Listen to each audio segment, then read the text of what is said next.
નમસ્કાર મિત્રો, આજના આ સેશનમાં તમારું સ્વાગત છે.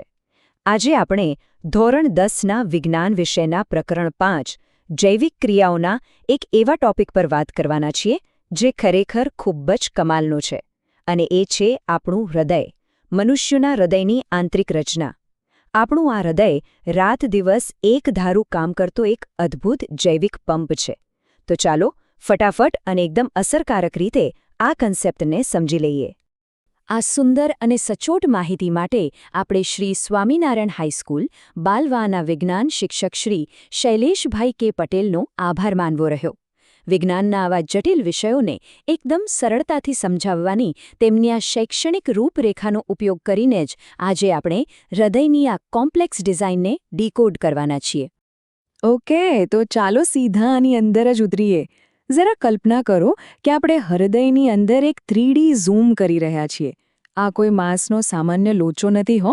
આ એક અત્યંત જટિલ અને પરફેક્ટલી સેટ થયેલું મશીન છે. અંદર એન્ટર થતાં જ આપણને મુખ્યત્વે 4 મોટા ઓરડાઓ એટલે કે ખંડો દેખાશે. આ જ આખા પંપના સૌથી મેઇન હીરો છે. હવે આ 4 ખંડો ગોઠવાયેલા કેવી રીતે છે? જુઓ, ઉપરના જે 2 ખંડો છે ને એને કર્ણકો કહેવાય, જમણું કર્ણક અને ડાબું કર્ણક. અને નીચેના 2 થોડા મોટા ખંડોને ક્ષેપકો કહે છે, જમણું ક્ષેપક અને ડાબું ક્ષેપક. હવે લોહી ઉલટી દિશામાં પાછું ન જતું રહે એના માટે વચ્ચે વાલ્વ આવેલા છે, જેમ કે ત્રિદલ વાલ્વ, દ્વિદલ વાલ્વ અને અર્ધચંદ્રાકાર વાલ્વ. આ બધું બરાબર કામ કરે એના માટે હૃદયની વચ્ચે એક મજબૂત પડદો પણ છે, જેને પટલ કહે છે, જે હૃદયને ડાબા અને જમણા ભાગમાં વહેંચી દે છે. આ આખું સેટઅપ એક અવિરત મશીનની જેમ ક્યારે થાક્યા વગર બસ ધબકતું જ રહે છે. હવે તમને થતું હશે કે આમાં વાદળી અને લાલ રંગ કેમ અલગ અલગ બતાવ્યા છે, રાઈટ? તો એ જ તો સૌથી રસપ્રદ વાત છે. જમણી બાજુનો જે વાદળી રંગ છે એ અશુદ્ધ રુધિર એટલે કે ઓક્સિજન વગરનું લોહી દર્શાવે છે, જ્યારે ડાબી બાજુનો લાલ રંગ શુદ્ધ રુધિર એટલે કે ઓક્સિજનવાળું લોહી દર્શાવે છે. પેલા પડદા એટલે કે પટલની હાજરીના કારણે જ આ શુદ્ધ અને અશુદ્ધ લોહી ક્યારેય એકબીજામાં મિક્સ નથી થતું. અને હૃદયની આ જ જબરદસ્ત એફિશિયન્સીનું આ જ સૌથી મોટું સિક્રેટ છે. તો હવે એ સમજીએ કે આ વાદળી એટલે કે અશુદ્ધ રુધિરની સફર કેવી રીતે થાય છે. આખા શરીરમાંથી અગ્ર અને પશ્ચ મહાશિરા દ્વારા આવતું અશુદ્ધ રુધિર સૌથી પહેલાં જમણા કર્ણકમાં આવે છે. પછી ત્યાંથી તે ત્રિદલ વાલ્વમાંથી પસાર થઈને સીધું નીચે જમણા ક્ષેપકમાં ધકેલાય છે. હવે મેઇન એક્શન શરૂ થાય છે. જમણું ક્ષેપક એકદમ જોરથી સંકોચાય છે અને આ લોહીને ફુફ્ફુસ ધમનીમાં પંપ કરી દે છે. અહીંથી આ લોહી સીધું જાય છે આપણા ફેફસામાં, જેથી તેમાં નવો ઓક્સિજન ભળી શકે અને તે શુદ્ધ થઈ શકે. બરાબર, તો હવે ફેફસામાં લોહી શુદ્ધ થઈ ગયું.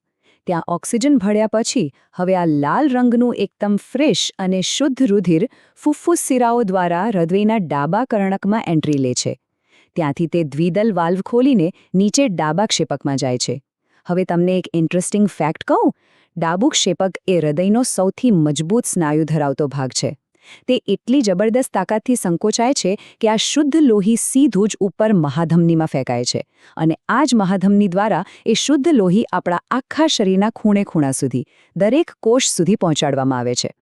આ આખી પ્રોસેસ સમજ્યા પછી મગજમાં ચોક્કસ એક વિચાર ઝબકે કે આટલું પરફેક્ટલી સિંક્રોનાઇઝ્ડ જૈવિક ચક્ર આપણા જીવનની એક સેકન્ડને કેવી રીતે ટકાવી રાખે છે.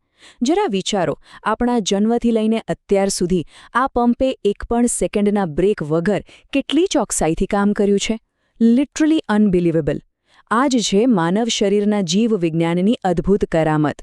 મને આશા છે કે આજના આ શોર્ટ અને સ્વીટ સેશનથી હૃદયની આંતરિક રચના તમારા મગજમાં એકદમ ક્લિયર થઈ ગઈ હશે. આવી જ મજેદાર અને કામની માહિતી સાથે ફરી મળીશું. ત્યાં સુધી શીખતા રહો.